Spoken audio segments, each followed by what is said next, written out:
Hey there, ladies and gents, it's your favorite Asian robot right here. I'm actually doing this review of Night Crawlers live while I'm also on stream. I've just played this game for roughly an hour and a half, and I have to say that my review on this game would be 2 stars out of 10.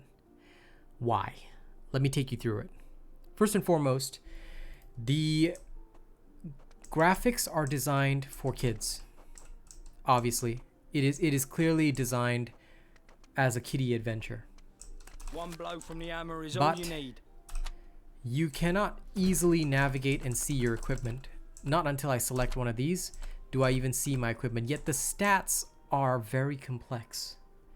For example, 7 defense per level, 13% enhanced bleed damage. What even causes bleed damage? Your melee weapon. Did you know that there are melee weapons that don't have bleed damage? They've got a variety of stats. And you need to know, I've got 5% chance to stun, so you could also enchant it with chance to stun, things like that. The stats are so varied. You could have attack range on your shoulders and hammer damage on your shoulders. Hammer damage is a useless stat because I don't have a hammer, I've got a sword. So the stats are a jumble, a total mess, and they're everywhere at once. You can have staff damage on your shoulders, which means that you have to decide in the field, do I want increased experience gain? Do I want staff damage? Do I want defense?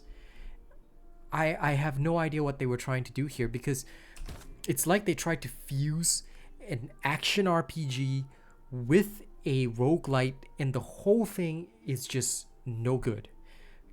Keep in mind that to even enchant with something like 8% damage reflection, it's going to cost me 380 essence. I just ran through an entire dungeon and only came away with 771 essence. I'll explain why their essence gain is so bad in a little bit. I stand at your command. Now you've got these things called dominions, where if you kill a boss, you can basically get dominions, which will basically help you increase your ability to kill, ability to do well. If you follow the Conjurer Dominion, for example, the more bosses you kill, you can slowly unlock more minions. Like, it's fun, but before you even get to that stage, the early game is so frustrating that it is hard to actually get through to this level. Now, do not be hasty. Like with most other roguelites, you have to gather this thing called essence, and over time you'll gather enough essence to slowly increase. Like, for example, projectile damage. Increasing this would cost me 250 essence. The first tier only costs you 50 essence. Really easy to obtain. Second tier, 150. Third tier is 250. That run that I just did, with my third tier unlocked, I only got 770 essence, which means I can only level up 3 times of any of these in tier 3, and then I'm done. And all I'm getting is damage reflection 1%. But you don't even want to take a hit, because the enemies do hit fairly hard if you don't have equipment that boasts a lot of defense. So are you starting to see the mess here? You have to take a look at not only your equipment, but also you have to understand your stats, your pathways, your trees, everything. Like, it's way too complex for Minecraft level graphics. It's like I said, it seems almost like it's trying to be everything to everyone and failing on all levels. So let's just go through this. Like, I've just jammed every single thing into experience gains. Okay, maxed out experience gains. Now, Greetings. the cosmetics are free. You obtain them as you play, which is nice. It's really, really nice to see that in a game. But there's no gender selection, so all you're stuck with is males and a skeleton. There are no female characters at all, which and I'm not doing this because I'm a hardcore feminist or anything, but if you don't have any female characters, what are you even doing here? That worked for Deep Rock Galactic, but not for a game like this. Alright, Deep Rock Galactic is fun because you are specifically playing as a bunch of dwarfs. There's no story here. There's no story or plot to tell me that I'm playing as strictly a dwarf. No, I've got Vikings here. I've got a shopkeeper. I've got a peasant. A warrior, but some orc. I've got a bunch of skeletons. So I'm clearly not playing as only a dwarf. I have no idea why ladies were not included, because there are female models in the game, so why can't I be a lady? All right. look, sexy outfits are a thing of gaming. No matter whether you play any kind of game, you have to have female representation. Not gonna do sexy outfits, that's fine. You still need female representation. Now, these wings are like an unnecessary mobile cosmetic. They're free anyway, which you get, but it looks literally unnecessary and adds nothing to the game. Okay? They look cool. That's about it. Your attachments add to your head. You can have antlers, an eye patch to be Nick Fury.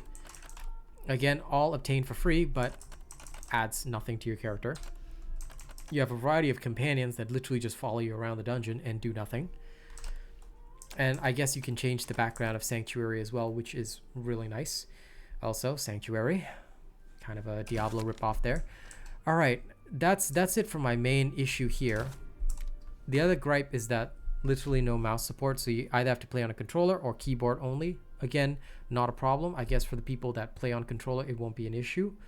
But consider again the price tag. It's like $18. If I look on Steam right now, the price is 18 USD. I'm not sure I would drop that on a game like this.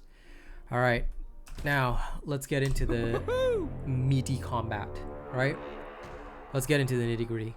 First of all, the voice lines in this game are lame as heck. They are cringeworthy, and like it seems like it was done like just very lazily. Like they didn't hire any proper voice actors. They just got a bunch of people that they know to just do the voices and spout a couple of one-liners, and that's it. Now, notice how I'm destroying the destructibles in the environment and getting those green orbs. Those green orbs are the essence that you need to upgrade. Okay? This is going to become important in why my review is 2 stars out of 10.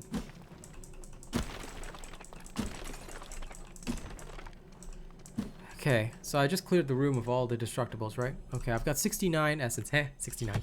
Alright, now, let me spawn this. Now, here's the thing. Enemies aren't just in a room. You have to actually spawn them, okay?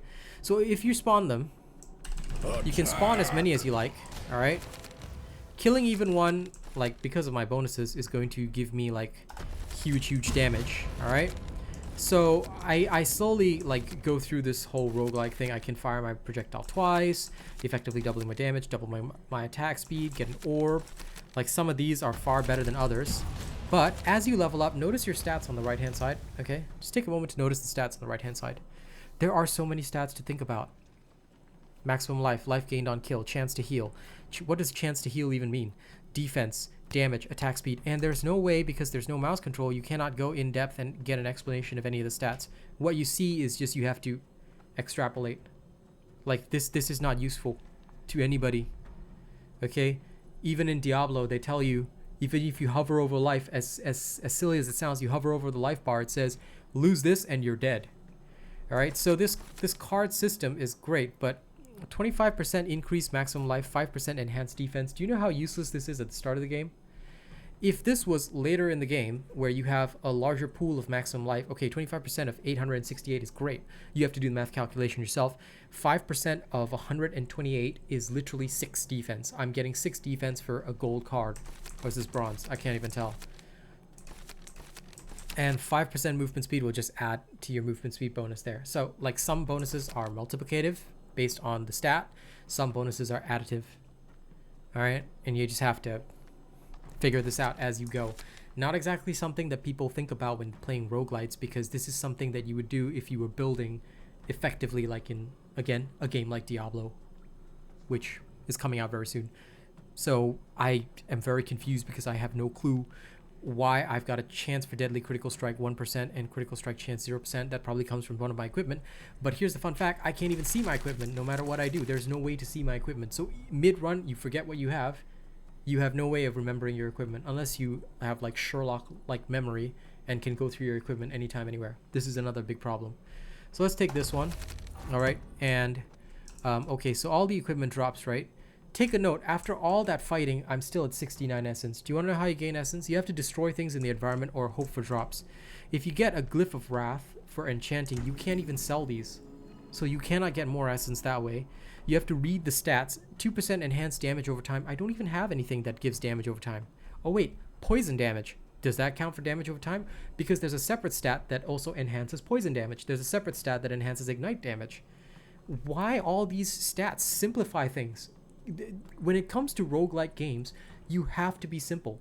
The simpler the better. This is not Diablo, and you have no choice. I cannot keep items in my inventory. If I choose to take, for example, let's say I wanted to take this thing, I'd have to give up my golden pants. Like, there's no choice. So I make a decision, a split-second decision in that moment. I have to choose whether or not I to keep my equipment or throw my equipment away. There is no storage. If you're gonna have equipment in the game, you should have storage. And your equipment stats need to be meaningful. They need to be impactful. They are not. All right, and we're only in the second room here. So if my equipment stats are not impactful and not useful, then how am I supposed to go through the game? Like I said, again, this entire time I've only gained 110 essence, and that is after removing 2 pieces of equipment, selling 2 pieces of equipment, and slowly going through this area and melee attacking all of this stuff. You don't even automatically attack it, which is basically how combat works. Now, on to the next combat thing. You don't have a sprint. All you have is this waddling movement, jumping around. You have to avoid deadly traps in every room, which makes combat frustrating because you can't even properly kite. Again, traps are great in a game like Diablo. Why are they here? This is just annoying. Can I help you? So let's say I summon all these guys, okay, because I'm so strong. Like, the early game is fun. Now I've got 10% increase extraction efficiency, 10% increase experience gain, 10% magic find. Okay, now this Astral Wrath, they don't tell you. This is what we call a skill. You can have up to 4 skills. You take a skill, you have to activate it, and it goes on cooldown up there. So you have to look all the way to the top left-hand side to look at your cooldowns. They could have just put them on the bottom of the screen or somewhere accessible to your eyes, but no, it's next to your health bar at the top. Again, I don't get the UI as well. The UI is terrible. So once again, I gained nothing, and after killing all those enemies, I am barely at 178 essence. This is after removing, getting, trashing all this equipment and stuff, and just going through several rooms where sure, 2 rooms, but if you don't gain essence from enemies killed, then you are basically inspiring the type of gameplay whereby, okay, how many enemies do I need to get through the door? Let's summon that amount, and then that's it. There's no incentive for people to get stronger and kill a lot more enemies. You could effectively just summon once, have 3 enemies, slowly fight through them. It doesn't make combat exciting or fun. It just makes the game really poor. So considering the price tag of $18, for which you could almost purchase Perish, which is a very complete game. I've done a stream on that. Fantastic game, honestly, honest to God. It's at the, like I said, this game is at the same price tag as many others. It is literally half the cost, practically half the cost of a game like Darktide, which has over 300 hours of content, if we assume grind is content. But hey, most grindy games are like that. I just don't see any value in a game like this for $18. Sorry, not $17. I don't know why that's stuck in my head, but $18. $18 for a game like this is not a price I would pay. So honest to God, my final rating of this game, having played it live on stream, you can catch the stream, link is in the description of the video. Having played this game live on stream for an hour and a half, and having shot this video live while also streaming this game, no, I'm sorry. 2 stars out of 10. It's fun for a little bit, but unless you're getting this game free, I would not touch it with a 10-foot pole. It looks like an early access game. It plays like a $10 game, but keep in mind, okay, that the price of Vampire Survivors, let's put that into Google right now.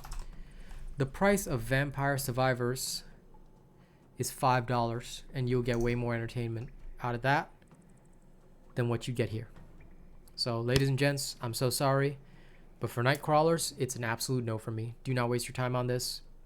Absolute waste of time. That's it for me. Hope you enjoyed my honest review. Don't forget to like, share, and subscribe.